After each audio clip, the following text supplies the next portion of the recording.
മദ്യലഹരിയിൽ മകൻ മാതാപിതാക്കളെ മർദ്ദിച്ചു. രാജാക്കാട് മാങ്ങാത്തൊട്ടി സ്വദേശി മധു, ഭാര്യ സുജാത എന്നിവർക്കാണ് മർദ്ദനമേറ്റത്. മകന്റെ ആക്രമണത്തിൽ ഗുരുതരമായി പരിക്കേറ്റവർ ആശുപത്രിയിൽ ചികിത്സയിലാണ്. മകനെ പോലീസ് കസ്റ്റഡിയിലെടുത്തു.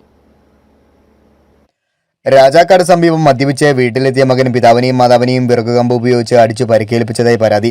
ഇന്നലെ വൈകുന്നേരം 6:45 മാങ്ങാത്തൊട്ടിക്ക് സമീപമാണ് സംഭവം. മദ്യപിച്ച് വീട്ടിലെത്തിയ മകൻ അമ്മയും അച്ഛനുമായി വാക്കുതർക്കമുണ്ടായി. ഇതേ തുടർന്ന് അച്ഛനും മധുവിനെ ആക്രമിക്കാൻ ശ്രമിച്ചപ്പോൾ ഇത് തടയാൻ ശ്രമിച്ച മധുവിന്റെ ഭാര്യ സുജാതയെ മർദ്ദിച്ചു. ഈ സമയം മധുവിനെ അടുക്കള ഭാഗത്തെ വിറകുകമ്പ് ഉപയോഗിച്ച് തലയ്ക്കും ശരീരഭാഗങ്ങളിലും അടിക്കുകയും ചെയ്തുവെന്നാണ് വിവരം. ശബ്ദം കേട്ടെത്തിയ സമീപവാസികളാണ് ഇരുവരെയും ആശുപത്രിയിലെത്തിച്ചത്. ഞാൻ ചെല്ലുമ്പോൾ ചോറ് എടുപ്പിച്ച് കിടക്കുവാണ്. അപ്പോൾ തന്നെ ഞാൻ അയൽക്കത്തുനിന്നൊരു വീട്ടിൽ നിന്നൊരു തോർത്തം മേടിച്ച്, അത് തോർത്തല്ല, ഒരു മുണ്ട് മേടിച്ചിട്ട് പുള്ളിനെ കിടത്തി ഞങ്ങളൊരു ഓട്ടയെ കയറ്റി, ഞാനും ശ്യാമും രണ്ടുപേരും കൂടി ഓട്ടയെ കയറ്റി പുള്ളിനെ ആശുപത്രിയിലോട്ട് പറഞ്ഞു വിടുകയും ചെയ്തു. മധുവിന്റെ തലയ്ക്കും ഭാര്യയിലും ഗുരുതരമായി പരിക്കേറ്റു. സുജാതയ്ക്ക് മൂക്കിലും പരിക്കുണ്ട്. രാജാക്കാട് സ്വകാര്യ ആശുപത്രിയിൽ പ്രാഥമിക ചികിത്സ നൽകിയ ശേഷം ഇവരെ തൊടുപുഴയിലെ സ്വകാര്യ ആശുപത്രിയിലേക്ക് മാറ്റി. ഉടുമ്പൻചോല പോലീസ് മേൽനടപടികൾ സ്വീകരിച്ചു. ഇടുക്കി വിഷൻ, രാജാക്കാട്.